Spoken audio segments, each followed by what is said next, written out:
Hello viewers, শুরু করব class 12-এর semester 3-র automobile সাবজেক্টের সিলেবাস থেকে এমসিকিউ প্রশ্নোত্তর। আমরা আগের ভিডিওগুলোতে আলোচনা করেছি ভোকেশনাল স্কিলের ইউনিট 1, ইউনিট 2 এবং ইউনিট 3-র সমস্ত সেশনের এমসিকিউ প্রশ্ন। যারা দেখোনি, ডেসক্রিপশনে লিঙ্ক দেওয়া থাকবে, সেখান থেকে তোমরা ভিডিওগুলো দেখে নিতে পারো। আজকে শুরু করব পার্ট বিতে, যেটা আছে এমপ্লয়াবিলিটি স্কিলের কমিউনিকেশন স্কিল 4। এখান থেকে আমরা কী ধরনের প্রশ্ন পরীক্ষায় পাবো সেগুলো দেখব। এখান থেকে আমরা আগেও বলেছি ভোকেশনাল স্কিল থেকে 18-19 আসবে, আর এখান থেকে থাকবে তোমার 5-6 থাকবে। চলো শুরু করি। দেখো, এখানে এমপ্লয়াবিলিটি স্কিলের 1 নম্বর ইউনিট হচ্ছে কমিউনিকেশন স্কিল 4। এর আন্ডারে 3টে সেশন আছে। সেশন 1 অ্যাক্টিভ লিসেনিং, সেশন 2 হচ্ছে পার্ট অফ স্পিচ, সেশন 3 হচ্ছে রাইটিং সেন্টেন্স। আমরা আজ আলোচনা করব এই 3টে সেশনের এমসিকিউ প্রশ্নোত্তর, যেগুলো পরীক্ষায় আসার মতো। চলো শুরু করি।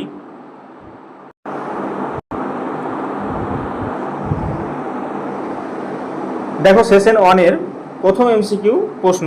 সেশন 1 অর্থাৎ অ্যাক্টিভ লিসেনিং অর্থাৎ সক্রিয় শ্রবণ, বাংলাতে বললে সক্রিয় শ্রবণ। এখান থেকে আমরা এমসিকিউ প্রশ্নগুলো দেখব। প্রথম প্রশ্ন আছে যে অ্যাক্টিভ লিসেনিং বলতে কি বোঝায়। অপশানগুলো দেখো। শুধু কথা শোনা, বি আছে মনোযোগ দিয়ে শুনে বিষয়টি বোঝার চেষ্টা করা, সি হচ্ছে অন্যের কথা বাধা দেওয়া, আর ডি হচ্ছে নিজের মতামত প্রকাশ করা। তাহলে 1 নম্বরের সঠিক উত্তর হবে অপশন বি, মনোযোগ দিয়ে শুনে বিষয়টি বোঝার চেষ্টা করা। এরপরে চলে যাব 2 নম্বর প্রশ্ন। 2 নম্বর প্রশ্ন আছে, দেখো, সক্রিয় শোনার একটি প্রধান বৈশিষ্ট্য কোনটি। এই প্রশ্নটা আগের বছরে এসেছে। তাহলে কি বললাম, সক্রিয় শোনার একটি প্রধান বৈশিষ্ট্য কোনটি। অপশানগুলো দেখো। তাৎক্ষণিক সমাধান দেওয়ার জন্য বক্তাকে বাধা দেওয়া, বি হচ্ছে অন্য ব্যক্তি কথা বলার সময় নিজের উত্তর পরিকল্পনা করা, অপশান সি আছে বক্তার প্রতি সম্পূর্ণ মনোযোগ দেওয়া এবং তার বার্তা সম্পূর্ণরূপে বোঝার চেষ্টা করা, অপশান ডি হচ্ছে শুধুমাত্র উচ্চারিত শব্দের উপর মনোযোগ কেন্দ্রীভূত করা, নন ভার্বাল ইঙ্গিত উপেক্ষা করা। তাহলে 2-এর সঠিক উত্তর হবে অপশন সি, বক্তার প্রতি সম্পূর্ণ মনোযোগ দেওয়া এবং তার বার্তারা সম্পূর্ণরূপে বোঝার চেষ্টা করা, একটা সক্রিয় শোনার অর্থাৎ অ্যাক্টিভ লিসেনিংয়ের প্রধান বৈশিষ্ট্য। এরপর চলে যাব 3 নম্বর প্রশ্নে। 3 নম্বর প্রশ্নটা এসেছে, দেখো,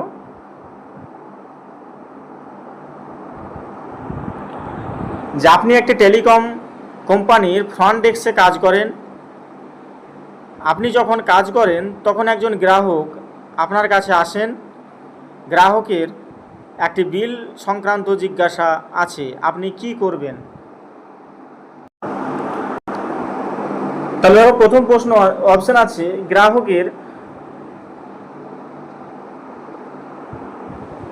গ্রাহকের কথায় মনোযোগ দেবেন না।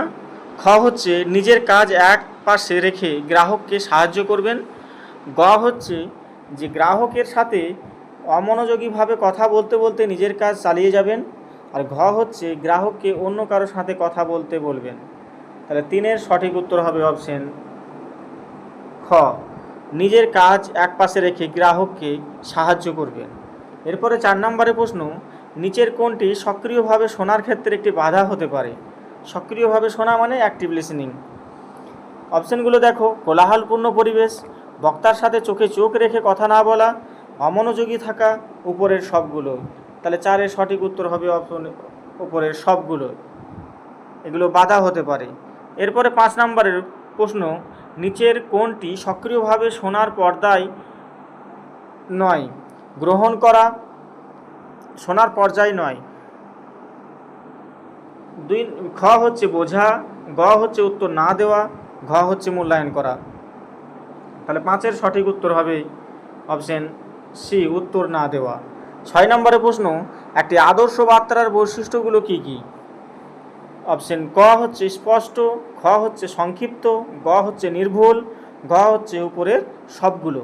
তাহলে 6-এর সঠিক উত্তর হবে অপশন ডি, অর্থাৎ সবগুলোই অপশনগুলো হবে স্পষ্ট, সংক্ষিপ্ত, নির্ভুল, এগুলো হবে।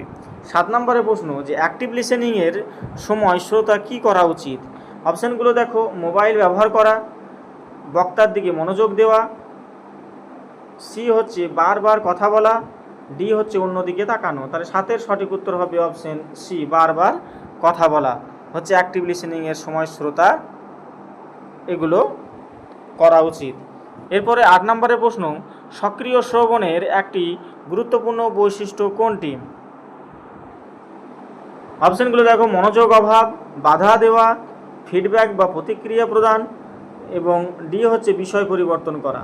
তাহলে 8-এর সঠিক উত্তর হবে অপশন বি, বাধা দেওয়া।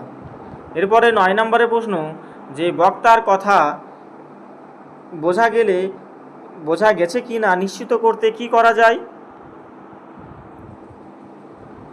অপশানগুলো দেখো, অনুমান করা, বি হচ্ছে ক্ল্যারিফাইং কোশ্চেন বা স্পষ্টকরণমূলক প্রশ্ন, সি হচ্ছে কথা বন্ধ করে দেওয়া, আর ডি হচ্ছে বিষয় পরিবর্তন করা। তাহলে 9-এর সঠিক উত্তর হবে অপশন বি, ক্ল্যারিফাইং কোশ্চেন বা স্পষ্টীকরণমূলক প্রশ্ন করা। 10-এর প্রশ্ন হচ্ছে, অ্যাক্টিভ লিসেনিংয়ের ক্ষেত্রে আই কন্ট্যাক্টের অর্থ কী?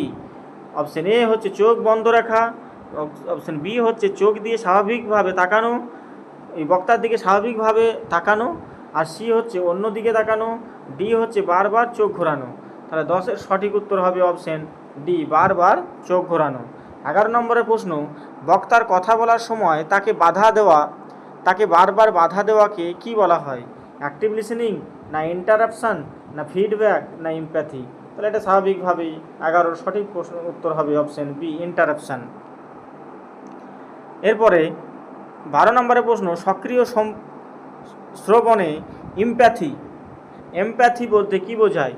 এমপ্যাথি বলতে কি বোঝায়? অপশানগুলো দেখো, বক্তাকে উপেক্ষা করা, অপশান বি হচ্ছে বক্তার অনুভূতি ও দৃষ্টিভঙ্গি বোঝাবার চেষ্টা করা, অপশান সি হচ্ছে বক্তার সঙ্গে তর্ক করা, অপশান ডি হচ্ছে দ্রুত উত্তর দেওয়া। তাহলে 12 সঠিক উত্তর হবে অপশান বি, বক্তার অনুভূতি দৃষ্টিভঙ্গি বোঝার চেষ্টা করা। 13 নম্বরের প্রশ্ন, প্যারাফ্রেজিং এর অর্থ কী? প্যারাফ্রেজিং এর অর্থ, অপশানগুলো দেখো, বক্তার কথা সম্পূর্ণ উপেক্ষা করা, বক্তার বক্তব্য নিজের ভাষায় সংক্ষেপে বলা, বক্তার কথা পরিবর্তন করা, বক্তার সঙ্গে সতর্ক করা। তাহলে 13 সঠিক উত্তর হবে অপশন বি, বক্তার বক্তব্য নিজের ভাষায় সংক্ষেপে বলা। এরপরে 14 নম্বরের প্রশ্ন, যে অ্যাক্টিভ লিসেনিংয়ের প্রধান বাধা কোনটি? অ্যাক্টিভ লিসেনিংয়ের প্রধান বাধা কোনটি? মনোযোগ, না ধৈর্য, না ডিস্ট্রাকশন বা মনোযোগ বিচ্ছিন্নতা, আর হচ্ছে ফিডব্যাক।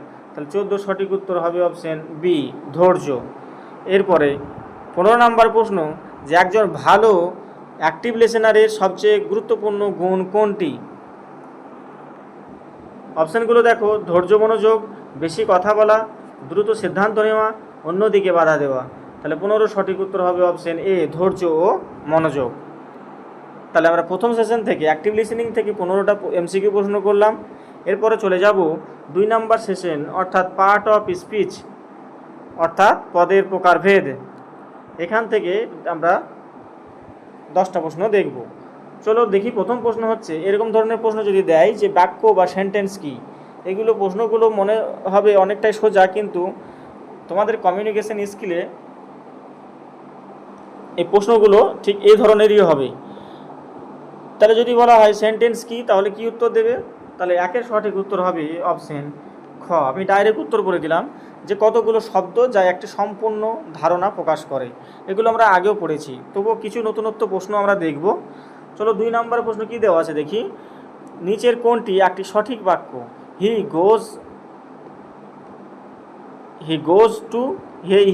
School goes to.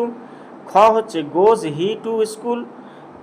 গ গ হচ্ছে হি গোজ টু স্কুল, আর ঘ হচ্ছে স্কুল হি গোজ। তাহলে 2 এর সঠিক উত্তর হবে অপশন বি,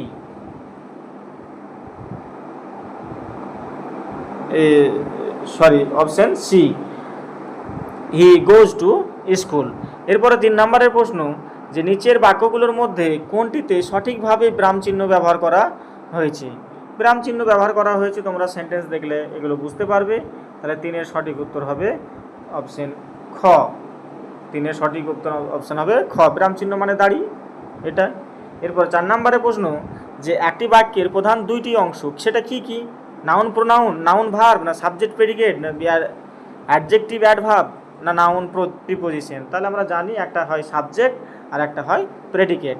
এরপরে 5 নম্বরের প্রশ্ন, রায়না রিডস এ বুক, বাক্যটির সাবজেক্ট কোনটি? তাহলে এর অপশন হবে অপশন গ, রায়না হচ্ছে সাবজেক্ট। এরপরে 6 নম্বরের প্রশ্ন, দ্য বয় ইজ প্লেয়িং, বাক্যটিতে ভার্ব কোনটি? তোমাদের অনেকটাই মনে হবে যেগুলো গ্রামার টাইপ, কিন্তু না, এগুলো যখন আমরা কমিউনিকেশন স্কিল পড়ব তখন এগুলো আমাদেরকে শিখতে হবে। তাহলে 6 এর সঠিক উত্তর হবে অপশন সি, ইজ প্লেয়িং মানে খেলা করিতেছে, এটা হচ্ছে ভার্ব। এরপরে 7 নম্বরের প্রশ্ন, যে হোয়ার আর ইউ গোয়িং, এটা কি ধরনের বাক্য? হোয়ার আর ইউ গোয়িং, তাহলে এখানে দেখো প্রশ্ন আছে, প্রশ্নসূচক বাক্য, প্রশ্ন চিহ্ন আছে, তাহলে 7 এর সঠিক উত্তর হবে ইন্টারোগেটিভ মানে প্রশ্নসূচক বাক্য। 8 number, please close the door, এটি কোন ধরনের বাক্য? তাহলে অপশনগুলো দেখো, ইম্পারেটিভ, ইন্টারোগেটিভ, অ্যাসারেটিভ, আর হচ্ছে এক্সক্লেমেটারি। তাহলে 8 এর সঠিক উত্তর হবে option A, imperative, please close the door. 9 নম্বরের, হোয়াট এ বিউটিফুল ফ্লাওয়ার, এটি কোন ধরনের বাক্য? Assertive, imperative, interrogative, exclamatory. তাহলে এটা হবে একটা এক্সক্লেমেটারি, বিস্ময়সূচক বাক্য। এরপর 10 নম্বরের প্রশ্ন, যে প্রশ্নবোধক বাক্যের শেষে কোন বিরাম চিহ্ন ব্যবহৃত হয়? আমরা এগুলো জানি, ইন্টারোগেটিভ একটু আগে বললাম, তাহলে প্রশ্ন এটা হবে কোশ্চেন মার্ক। তাহলে 10 এর উত্তর হলো ঘ। তাহলে আমরা 2 নম্বর সেশন থেকে প্রশ্ন দেখলাম 10টি, এরপর দেখব 3 নম্বর সেশন থেকে 15টি এমসিকিউ। রাইটিং সেন্টেন্স, বাক্য লেখা, এই সেশন থেকে আমরা 15টি প্রশ্ন দেখব। চলো প্রথম প্রশ্ন দেখি। প্রথম প্রশ্ন হচ্ছে যে দ্য চিলড্রেন প্লেড ফুটবল, বাক্যে সাবজেক্ট কর্তা কোনটি? তাহলে 1 এর সঠিক উত্তর হবে দ্য চিলড্রেন, অপশন ক হলো সঠিক উত্তর।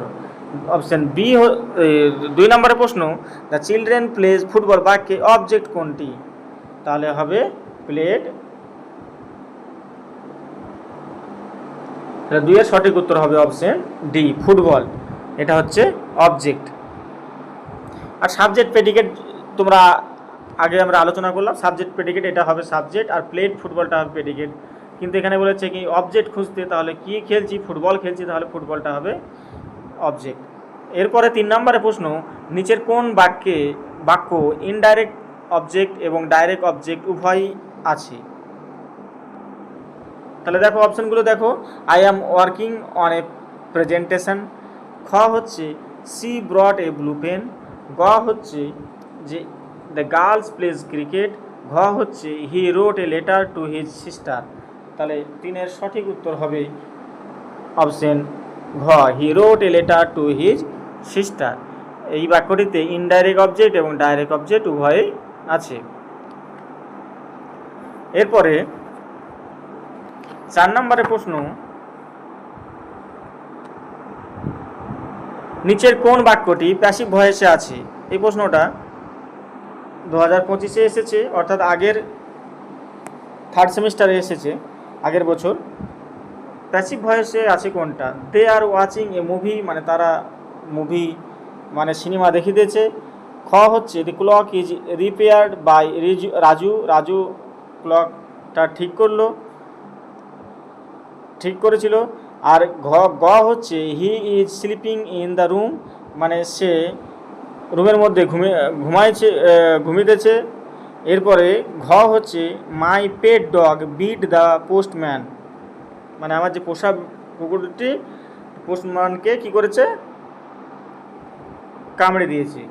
এরপরে তাহলে তো 4-এর সঠিক উত্তর হবে অপশন খ, the clock was repaired by Raju. এটা হচ্ছে প্যাসিভ ভয়েসে আছে।